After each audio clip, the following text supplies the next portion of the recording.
Hello friends, welcome to my channel. ఈరోజు topic వచ్చి మనము ఏడిపి లాగిన్లో ఇన్కమ్ ట్యాక్స్ సబ్మిషన్ ఎలా చేయాలనేది ఈరోజు టాపిక్.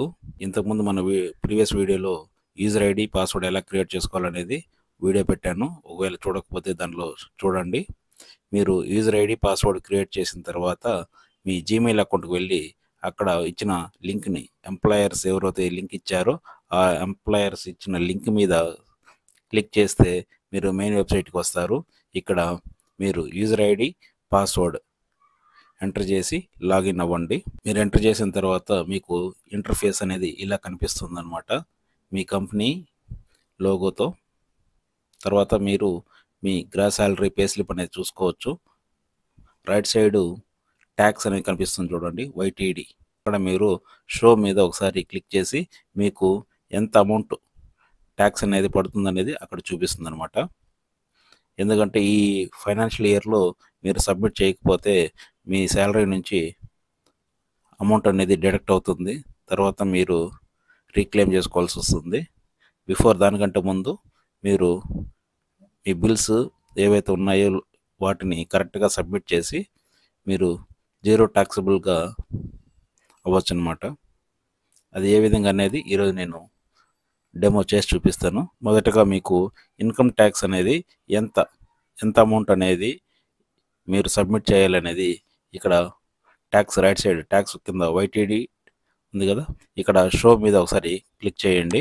కింద అమౌంట్ కనిపిస్తుంది చూడండి, ఎంత అమౌంట్ మీరు సబ్మిట్ చేయాలనేది మీకు కనిపిస్తుంది. ఈ అమౌంట్కి అనేది మీరు బిల్స్ అనేది పేమెంట్ చేయాలి. తర్వాత ఇక్కడ టోటల్ అమౌంట్ అనేది మీకు కనిపిస్తుంది. దీన్ని ఏ విధంగా మీరు క్లెయిమ్ చేయాలి అనేది చూడండి. ఫస్ట్ మీరు అలా డౌన్ చేస్తూ వస్తే ఇక్కడ submission window is open now అంటే మనకు డేట్ వచ్చి 10th లాస్ట్ అనమాట.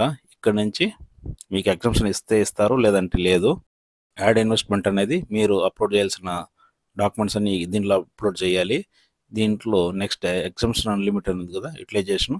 దీంట్లో మీరు ఏమేమి సబ్మిట్ చేశారు ఏంటి అనేది దీంట్లో చూపిస్తుంది అనమాట. మొదటగా మీరు యాడ్ ఇన్వెస్ట్మెంట్ మీద ఒకసారి క్లిక్ చేయండి. మీరు సెలెక్ట్ చేసిన తర్వాత ఇక్కడ ఈ పేజీలో మీరు ఇక్కడ మీకు ఆప్షన్స్ వస్తాయి చూడండి.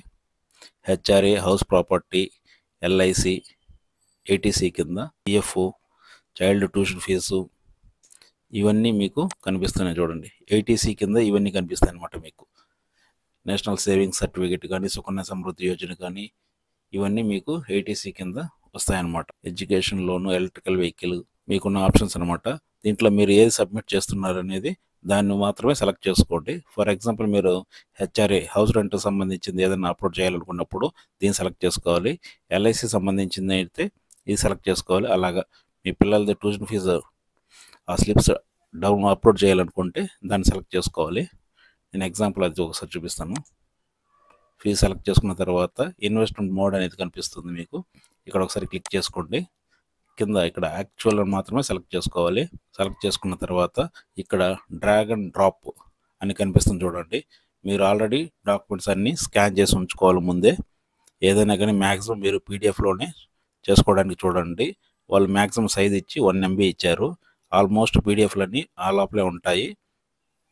మీరు ఇక్కడ ఫర్ ఎగ్జాంపుల్ నేను చూపిస్తున్నాను. సెలెక్ట్ చేసిన తర్వాత ఏదో ఒక డాక్యుమెంట్ అనేది నేను చేసి చూపిస్తున్నాను. ఒక డాక్యుమెంట్ ఏదన్నా ఒకటి.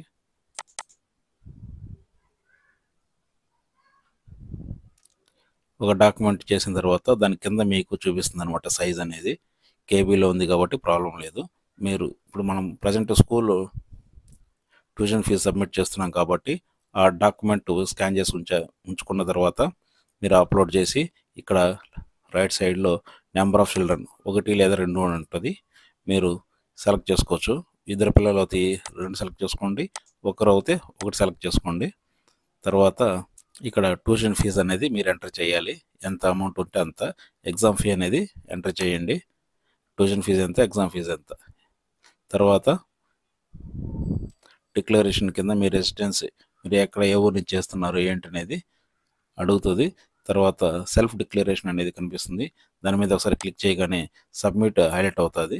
ఆ సబ్మిట్ మీద క్లిక్ చేస్తే మీరు ఏదైతే డాక్యుమెంట్ అప్లోడ్ చేశారో ఆ డాక్యుమెంట్ అనేది అక్కడ సేవ్ అవుతుందన్నమాట. ఇలాగే ప్రతిదీ ఇలాగే చేసుకోవాలన్నమాట. మీరు హౌస్ రెంట్ కానీ, ఫీజెస్ కానీ, లేదంటే పిల్లల మీద ఏదైనా ట్యూషన్ ఫీజు కానీ, సుకన్య సమృద్ధి యోజన అవి కానీ, ఏదైనా కానీ ఇదే ప్రాసెస్ మీద మీరు అన్ని డాక్యుమెంట్స్ అనేది అప్లోడ్ చేసుకోవాలి.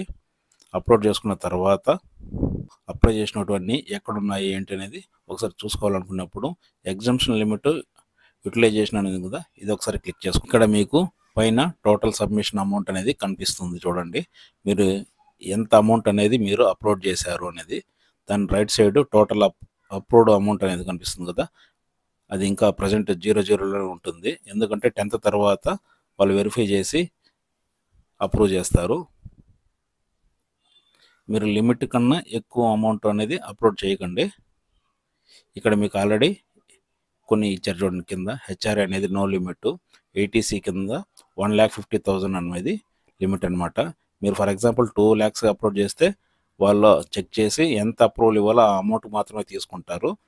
మీరు ఎంత ఇచ్చినా వాళ్ళ అప్రూవ్డ్ అమౌంట్ మాత్రమే చేసుకుంటారు అనమాట. మీరు ఎక్కువ అప్లోడ్ చేసి యూజ్ ఏం లేదు.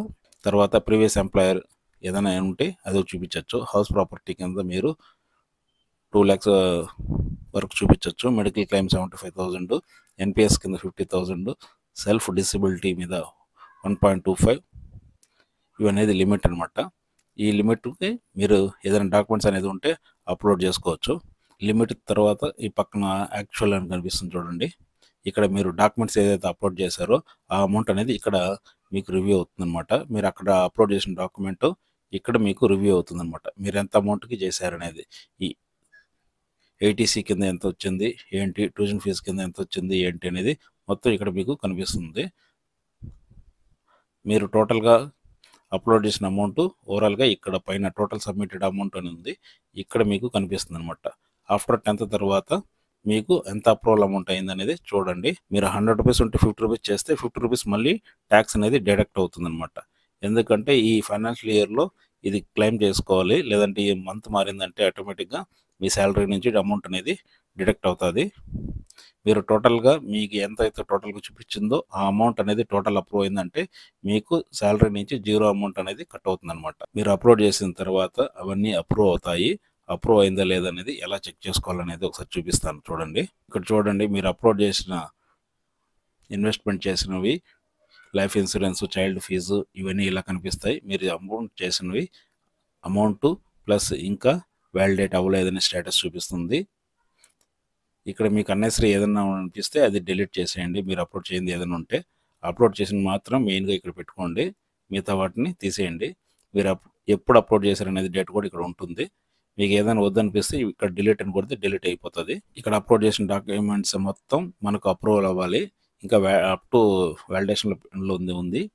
10వ తేదీ తర్వాత మనకు అవుతుంది. ఒకసారి చూడండి ఫ్రెండ్స్, దీనిలో క్లియర్గా ఇచ్చారు. సబ్మిషన్ విండోస్ నో ఓపెన్ ఉంది. స్టార్టింగ్ డేట్ ఎప్పుడైతే ఉందో అది, ఎండ్ డేట్ అనేది 10th ఉంది. వ్యాలిడేషన్ ఎండ్ అంటే మన డాక్యుమెంట్ అప్లోడ్ చేసిన డాక్యుమెంట్స్ అనేది ఎప్పటి వరకు వ్యాలిడేషన్ 16th వరకు టైం ఇచ్చారు మీకు. మనకు 10th అయిపోయిన తర్వాత మీరు 16th వరకు టైం ఉంటుంది. తర్వాత ఎండింగ్ పీరియడ్ కూడా ఇచ్చాడు. 22 ఈజ్ లాస్ట్ అనమాట. దాని తర్వాత మీరు ఏం చేయలేరు.